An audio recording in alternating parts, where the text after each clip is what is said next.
কিভাবে অতি সহজে ইংলিশটা তৈরি করতে পারি, ইংলিশটা বলতে পারি, তার জন্য অবশ্যই তোমাকে ক্লাসটি দেখতে হবে। আজকে আমি তোমাদের সাথে খুবই শর্টকাট একটা বিষয় শেয়ার করব। এই বিষয়টা যদি ফলো করতে পারি সহজে ইংলিশটা বলতে পারবো। যখন এ ধরনের কথা বলি যে আমি স্কুলে যাই, আমি ভাত খাই, আমি মাছ ধরি, সেই ক্ষেত্রে কিন্তু এভাবে সেন্টেন্সটা তৈরি করব। আই গো, আমি যাই। আই ইট, আমি খাই। আই রিড, আমি পড়ি। ওকে, আই গো, আমি যাই। আই ইট, আমি খাই। আই রিড, আমি পড়ি। এখন যদি প্রশ্ন করি যে আমি কি যাই, আমি কি খাই, আমি কি পড়ি, সেই ক্ষেত্রে শুধু এখানে বলবো কি ডু, তাহলেই হবে। ডু আই গো, আমি কি যাই। ডু আই ইট, আমি কি খাই। ডু আই রিড, আমি কি পড়ি। ইজিলি কিন্তু হয়ে যাচ্ছে। আই গো, আমি যাই। ডু আই গো, আমি কি যাই। আই ইট, আমি খাই। ডু আই ইট, আমি কি খাই।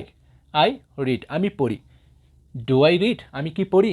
ওকে, এখন যদি নেগেটিভ করতে চাই যে আমি যাই না, আমি খাই না, আমি পড়ি না, সেই ক্ষেত্রে বলবো আই ডু নট।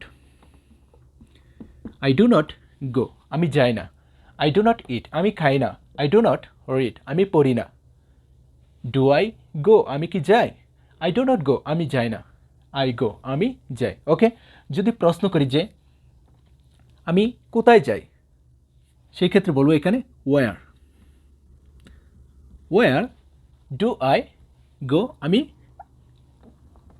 কোথায় যাই। ওয়ার ডু আই গো, আমি কোথায় যাই। ওয়ার ডু আই ইট, আমি কোথায় খাই। ওয়ার ডু আই রিড, আমি কোথায় পড়ি। ওকে, যদি প্রশ্ন করি আমি কিভাবে যাই, সেই ক্ষেত্রে এখানে বলবো শুধু how. How do I go, আমি কিভাবে যাই। হাউ ডু আই ইট, আমি কিভাবে খাই। হাউ ডু আই রিড, আমি কিভাবে পড়ি। ওকে, যদি প্রশ্ন করি আমি কখন যাই, সেই ক্ষেত্রে এখানে বলবো when.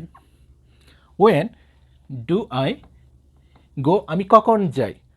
When do I eat, আমি কখন খাই। ওয়েন ডু আই রিড, আমি কখন পড়ি। যদি প্রশ্ন করি আমি কেন যাই, কেন খাই, কেন পড়ি, সেই ক্ষেত্রে বলবো why. Why do I go, আমি কেন যাই। ওয়াই ডু আই ইট, আমি কেন খাই। ওয়াই ডু আই রিড, আমি কেন পড়ি। খুব ইজি। ওকে, এই কৌশলটা যদি ফলো করতে পারি, এই ধরনের কথাগুলি আজকের পর থেকে সহজে ইংলিশে বলতে পারবো। তুমি এখানে যে কোনো ভার্বের প্রেজেন্ট রূপ বসিয়ে দাও, এখানে যে কোনো সাবজেক্ট ইউজ করো। ওকে, এখানে ডু হতে পারে অথবা ডাজ হতে পারে কি সাবজেক্ট অনুযায়ী। ডাজ হি, যদি এখানে হি থাকে, কামাল থাকে, মিনা থাকে, ইট থাকে, তাহলে এখানে বলবো কি ডাজ। আর সব ঠিক থাকবে। যদি ক্লাসটি ভালো লাগে অবশ্যই একটি লাইক দিয়ে দিও। ওকে।